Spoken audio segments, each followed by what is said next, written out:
Garuda Calling is coming. Ada 32 nama yang dipanggil sama Coach Patrick Kluivert untuk diseleksi, mungkin dikerucutin jadi 27 nama nih untuk memperkuat timnas Indonesia untuk FIFA Matchday alias babak kualifikasi Piala Dunia ronde ketiga nih. Bulan Juni lawan Cina sama lawan Jepang. Partai hidup mati bagi Indonesia yang nentuin nasib Indonesia lolos apa kagak ke Piala Dunia 2026. Dari 32 nama yang dipanggil, biasa mayoritas diisi sama muka-muka lama alias main yang udah langganan dipanggil sama timnas Indonesia. Ada sih beberapa muka baru, kayak bukan baru-baru banget, yang udah dulu pernah dipanggil lagi, kayak Lily Pali salah satunya ya kan. Ini kembali dipanggil sama Coach Patrick Kluivert untuk mungkin TC sebentar ya. Nanti akan diseleksi menjadi 55 pemain, mungkin bakal dicoret dari 32 nama yang udah dipanggil. Dan menariknya, Ragnar Oratmangun nggak dipanggil. Kenapa ya? Gue baca di media sosial itu Ragnar juga udah menginformasikan kalau dia nggak dipanggil karena ada gangguan cedera dan dia lagi fokus untuk pemulihan cederanya nih. Dan dipastikan dia nggak bakal bisa memperkuat Garuda nanti lawan Cina sama lawan Jepang. Kerugian besar nggak? Kerugian besar banget guys bagi timnas Indonesia, karena ya jujur li untuk di timnas Indonesia untuk di lini serang posisi sayap ini Ragnar Oratmangun kemampuannya masih di atas pemain yang lainnya yang ada ya, entah itu Ramadhan Sananta, entah itu Rafael Strike, entah itu siapa lagi, Egy. Ini untuk di sisi flank kiri ataupun kanan, ini Ragnar Oratmangun kualitasnya masih di atas mereka ya kan. Dengan absennya Oratmangun, ini sedikit kerugian bagi Indonesia, tapi tenang aja. Dari nama yang dipanggil, gue rasa ini bisa nih untuk menambal absennya Ragnar Oratmangun. Nah, menurut netizen nih, kira-kira siapa nih nama yang kemungkinan bakal dicoret sama Patrick Kluivert ya, dari 32 nama yang udah dirilis sama akun media sosial timnas Indonesia. Yuk, kita bahas yuk.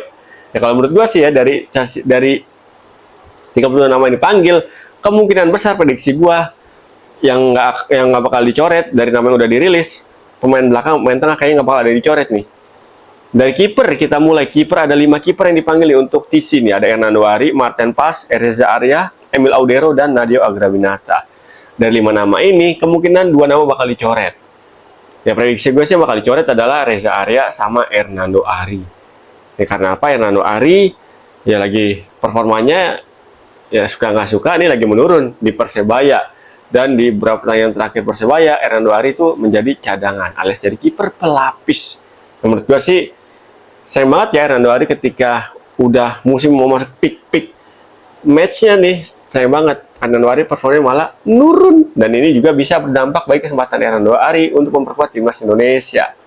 Reza Arya sangat sulit untuk bersaing sama kiper-kiper lainnya. Nggak usah sama Martin Paes dulu atau Emil dah, sama Nadeo sama Hernando Ari aja nih bakalan sulit Reza Arya nih untuk bersaing ya. Mungkinan dari 5 kiper yang bakal dicoret, dua kiper nih, Hernando Ari sama Reza Arya. Lanjut ke sisi center back. Dari center back ada Justin Hubner, Michel Gers, Jay Izes, Jordi Amat sama Rizky Ridho. Dari 5 nama ini, menurut hemat gua kemungkinan besar dari sisi center back ini nggak ada satupun nama yang dicoret dari 5 pemain ini.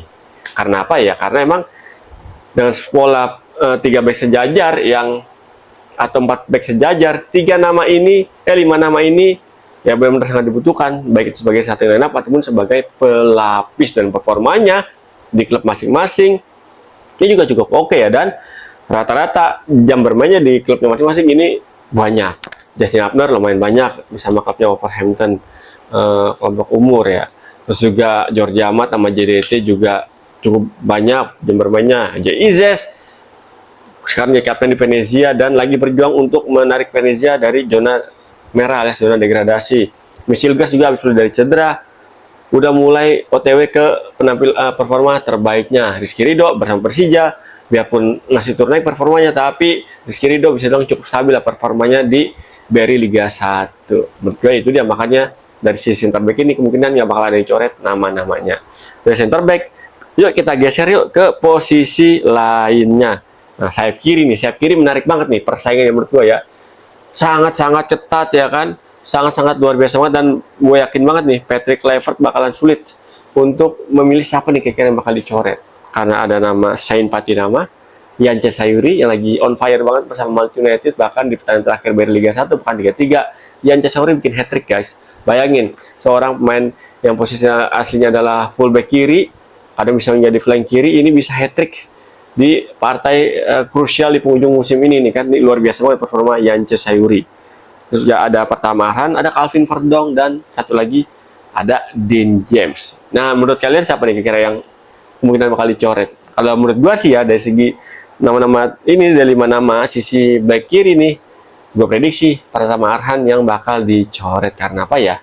Biarpun Arhan udah lumayan banyak jam bermainnya di klub barunya di Liga Thailand, tapi ya persaingan yang ketat ini, gue rasa sih Arhan saatnya untuk rolling sama Yance Sauri untuk dipanggil untuk mengisi skuad timnas Indonesia nanti lawan Cina sama lawan Jepang. Karena ya Yance Sauri kan lagi oke nih, performanya lagi naik nih di menjelang penghujung musim dari Liga 1 2024-2025.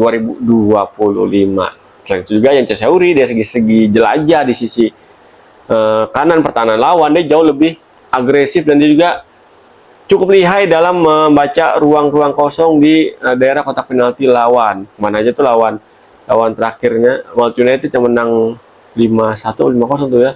Dia berapa kali muncul dari second line, dan ini nih yang dibutuhin sama Patrick Kluivert buat nanti lawan Cina sama lawan Jepang ketika lini serang buntu ya kan. Dari sayap kiri ke sayap kanan juga, sayap kanan persaingannya keras banget sama kayak sayap kiri nih.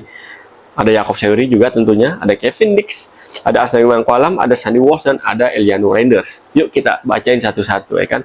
Sandy Walsh, biarpun dia udah pindah ke Liga Jepang, tapi menit bermain Sandy Walsh ini masih kurang banyak di klub barunya Tokyo F Marinos ya kan. Sementara Asnawi Mangkualam bersama klubnya di Thailand main lebih banyak jam bermainnya dibandingin sama Sandy Walsh di klubnya juga tuh.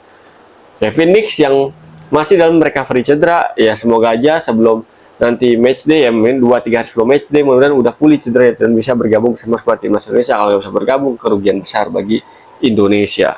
Eliano Reinders juga lagi naik di performanya nih bersama Pek Zuele menjelang akhir musim Eredivisie ya kan. Di pertandingan terakhir Eredivisie ini si Eliano Reinders bikin victory goal untuk membantu timnya Pek Zuele memenangkan pertandingan di Eredivisie ya kan. Sementara yang lainnya, satu nama terakhir Jakob Sauri ya, ini menurut gue sih kudu dipanggil emang nih, karena emang lagi oke-okenya performanya bersama saudara kandungnya Yance Sauri di sisi flank kiri dan Jakob di sisi flank kanan. Menurut gue dari 5 nama ini yang bakal dicoret, bakal ada satu nama yang dicoret. Yang menurut gue sih yang berpotensi besar dicoret adalah Asnawi Mangkualam. Alasannya kenapa? Pasti netizen udah tahu dong alasannya kenapa. Pasti udah punya nih alasannya kenapa Asnawi Mangkualam yang kemungkinan bakal dicoret sama Patrick Kluivert. Dari sisi sayap kanan kita ke pemain tengah, midfielder ya kan. Dan pemain tengah juga muka lama semua dipanggil, ada Tom Hai, ada Nathan Choaon, terus juga ada Joy Pelupesi, ada Kakak Ricky Kambuaya, dan terakhir ada Marcelino Ferdinand. Menurut gue dari nama ini di sisi main tengah ini mungkinan nggak bakal ada nama yang dicoret. Karena apa ya? Karena udah firm nih, udah oke nih komposisi pemain yang dipanggil sama coach Patrick Kluivert untuk sisi midfielder, untuk mencoba berapa skema permainan yang bakal diterapkan sama coach Patrick Kluivert. Dari tengah kita geser ke lini serang. Nah, lini serang menarik nih. Karena Ratmangun cedera nggak dipanggil, ada 6 nama yang dipanggil nih sama Patrick Kluivert. Ada Septian Bagaskara dari Dewa United, ada Ramadan Sananta dari Persis Solo, ada Stefano Lillivali nih akhirnya dipanggil lagi dari Borneo FC Samarinda, ada Ole Romani dari Oxford United, terus juga ada Rafael Strike, terus juga ada Egy Maulana Fikri. Nah, dari 6 nama striker ini prediksi gua bakal ada satu nama yang dicoret sama coach Patrick Kluivert. Menurut gua sih yang kemungkinan besar yang berpotensi dicoret sama coach Patrick Kluivert adalah, kalau ngeliat dari skema permainan nanti nih, kemungkinan besar antara Ramadan Sananta atau Septian Bagaskara yang bakal dicoret sama coach Patrick Kluivert. Gue sih lebih prefer kayak si Ramadan Sananta nih yang bakal dicoret nih. Karena apa? Ramadan bersama klubnya Persis Solo ini ya masih jauh dari ekspektasi nih performa Ramadan Sananta bersama klubnya di Persis Solo. Itu sih menurut gue ya. Nah, nama pemain ini bakal dicoret sama Patrick Kluivert. Dari 30 nama yang dipanggil, ada 5 nama yang bakal dicoret. Dari kiper 2, ini prediksi gue ya, bisa benar, bisa juga meleset. Ada Hernando Ari sama Reza Arya yang bakal dicoret menurut gua. Di sisi back sayap kiri kemungkinan pertama Arhan yang bakal dicoret, berarti udah 3. sisi sayap kanan, kemungkinan bakal ada Asnawi Mangkole bakal dicoret, berarti udah 4, dan ada lini serang satu lagi, biar sisa 27. Kemungkinan sih di lini serang Ramadan Sananta yang bakal dicoret sama Coach Patrick Kluivert. Nah, menurut netizen gimana ini? Setuju atau nggak setuju? Nah, kalau nggak setuju, silakan tulis ataupun tumpahkan argumentasinya di kolom komentar video ini, guys. Nah, kalau menurut gue ya, siapapun nanti main yang bakal dipanggil di bawah sampai Patrick Kluivert untuk mengisi para pemain di 23 DSP, pemain yang nanti untuk memperkuat lawan Cina tanggal 5 Juni dan beberapa hari kemudian lawan Jepang di kandang Jepang, ini gue yakin banget nih, ini udah pasti pemain yang udah siap tempur, yang siap on fire untuk meraih kemenangan bagi timnas Indonesia.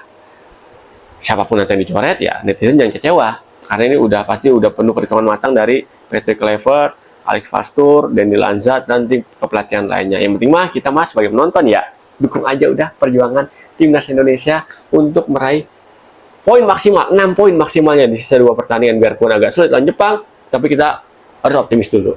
Karena Jepang ada kemungkinan dia bakal nurunin beberapa pemain mudanya nanti untuk nanti di sisa 2 pertandingan babak kualifikasi Piala Dunia 2026, karena udah pasti lolos ke Piala Dunia. Ini keuntungan buat Indonesia, harus diambil nanti ya kan. Thank you banget nih buat netizen yang udah support channel YouTube gua dengan cara nonton, like, subscribe, komen, dan share. Thank you banget, berkat dukungan dari kalian channel YouTube gua makin berkembang. Jangan bosan-bosan ya untuk tontonin konten gua Pundit Abangan di channel YouTube gua Irwanchan 87. Saatnya gua pamit, ketemu lagi bersama gue Irwanchan di konten-konten Pundit Abangan berikutnya. Salam olah bola.